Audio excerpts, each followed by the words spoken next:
দুপুর 2টা নাগাদ আমি স্কুল থেকে বাড়ি ফেরার পর মা আমাকে বলল, তাড়াতাড়ি স্কুল ড্রেস ছেড়ে বোরকা পরে নে। আমি বললাম, এই ভর দুপুরবেলা স্কুল থেকে এসেছি, এখন আবার কোথায় যাব? তখন মা অনেক তাড়া দিয়ে বলল, তোর ফুপুর বাড়িতে যেতে হবে। আমাকে কিছু বলার সুযোগই দিল না। মা তাড়াতাড়ি বোরকা পরে নিল, আমিও তাড়াতাড়ি বোরকা পরে নিলাম। ওই বাড়িতে গিয়ে দেখলাম অনেক মানুষজন। কি ব্যাপার, এত মানুষজন কেন? ভেতর থেকে আমার ফুপুর গলার কান্নার শব্দ ভেসে আসছে। কি হয়েছে, কেউ কি মারা গেছে? মনে মনে ভাবতে লাগলাম, আমার দাদির আবার কিছু হলো না তো? তিনি এর আগেও দুবার স্ট্রোক করেছিল। আমি দাদির কথা ভেবে কাঁদতে কাঁদতে দৌড়ে গেলাম ভেতরে। গিয়ে দেখলাম বারান্দায় একটা লাশের খাটিয়া রাখা আছে। আমি লাশের খাটিয়ার পাশে বসে দাদি ভেবে কাঁদতে লাগলাম। দাদি গো, তুমি আমাকে ছেড়ে কোথায় চলে গেলে? তখন মা আমার কাঁধে হাত রেখে বলল, এটা তোর দাদি না, এটা তোর ফুফাতো বোন মার্জিয়া। মার্জিয়ার কথা শুনে আমার পুরো দুনিয়াটাই ঘুরতে লাগলো। আমার ফুফাতো বোন মার্জিয়া, ওর বয়স 19 বছর, এইবার কলেজে উঠেছে। এর আগে কয়েকবার শুনেছিলাম মার্জিয়া আপু একটা ছেলেকে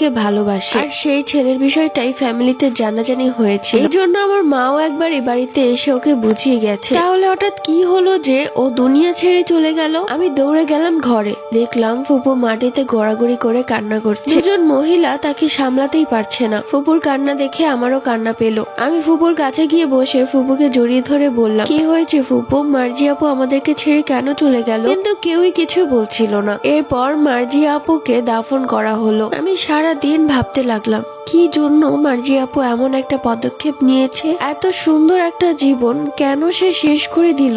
ওইদিকে আমার ভাইয়া চলে এসেছে, সে আমাকে বলছে কি হয়েছে।